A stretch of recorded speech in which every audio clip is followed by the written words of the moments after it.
Cam Stewart back with me here. When you talk about key matchups in this game, I really think, Cam, it's going to come down to, can Baylor slow down Utah's rushing attack? This Utah rushing attack is number one amongst P4 teams in rushing yards per game, and number three in the country. Only two service schools are ahead of them.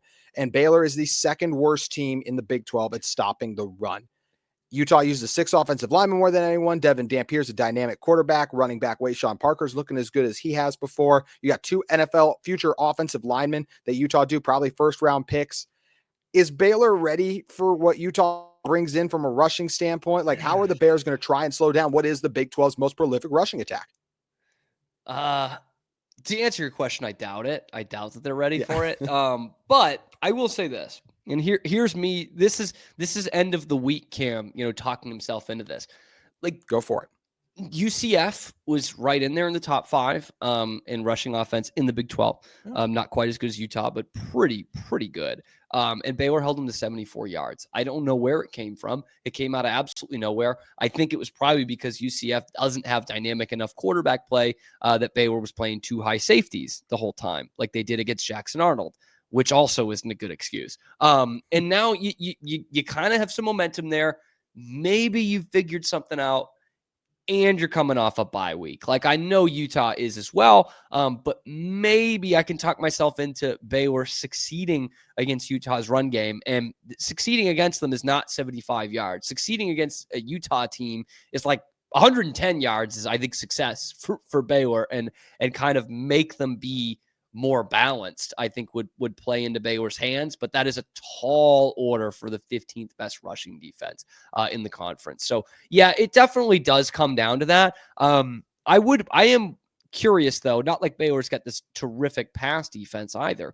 Like, does it favor Utah's opponents when the Utes got to be more balanced, when Devin Dampier does have to throw more? Oh, absolutely. Yeah. I mean, you look at this Utah team, when they can get you in like 3rd and 4, they're amazing. They're going to get a first down almost every time. When it's 3rd and long and it's like, oh, you ran for a couple first downs, but now you got to consistently deliver on long pass plays, they're not able to do that. So the way to beat this Utah team is to make them have to throw the ball. But they can't.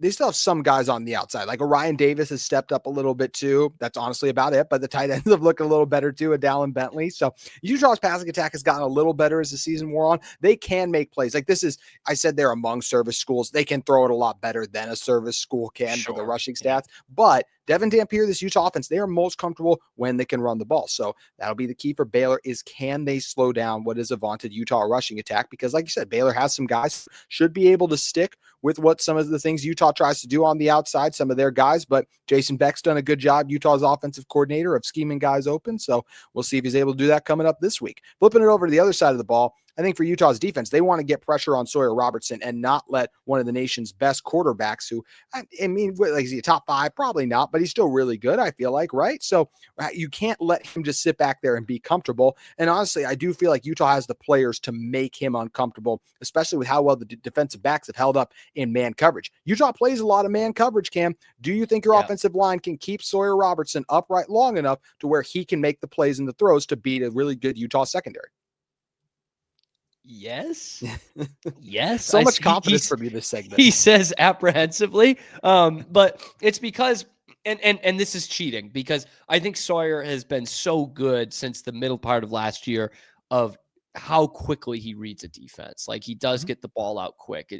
Baylor has not been great in pass protection since he took over as the starter. They've been okay. And yeah, the numbers are what the numbers are. He is a crazy thing here. He's a much better quarterback when he has time to throw. Like, he goes from a real NFL prospect to, and also ran as a college football quarterback when he's getting a ton of pressure in his face.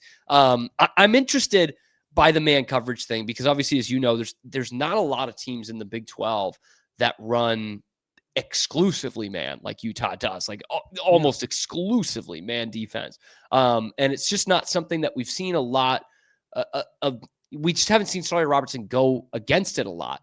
We did see some of it against Auburn, in which he had a good game. That was all the way back in week 1 of the season. So it's been a long time. Hopefully they were able to simulate it enough in practice. But I think that's where it's more intriguing from a Baylor offensive standpoint, because Sawyer is good enough at avoiding pressure most of the time. But that man coverage, can they still spread the ball out the way they want to?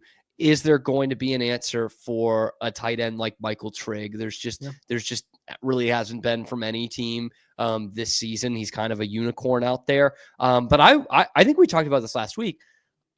I think this would suffice to say this might be the best quarterback that Utah's faced this year. And I would say almost definitely the best collection of weapons. Now, Tech, you got two pretty good quarterbacks at you.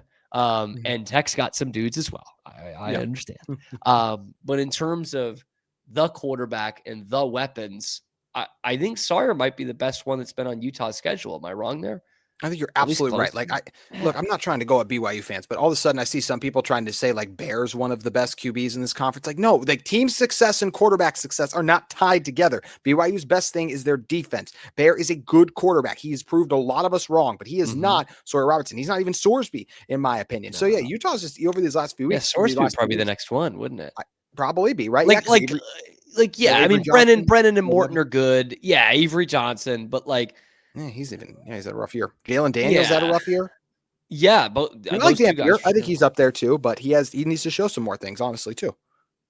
Yeah, I would say Sorsby's probably the next best one, if I might say. But Baylor hasn't played Tech this year. I've watched plenty of Tech. I think they're such a good team overall, but I think Sorsby and Robertson would be the two best that Utah's faced.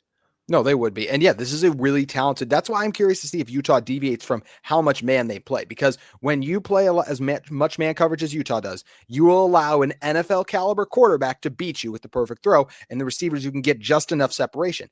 Baylor has the guys capable of doing that. But the question is, can they hold up against a John Henry Daly, who's one of the nation's best pass rushers, a Utah defense that sends wild blitzes your way that you have to be able to pick up? That's what remains to be seen. That's the key for Baylor. Can you keep Sawyer upright enough, give him the pocket, the clean time, and he's going to make plays and make things happen. And I do think Utah has the bodies to slow down this Baylor vaunted offense because his passing offense is something special. But Baylor is absolutely capable of hanging with the Utah Utes because of the quarterback they have in this game.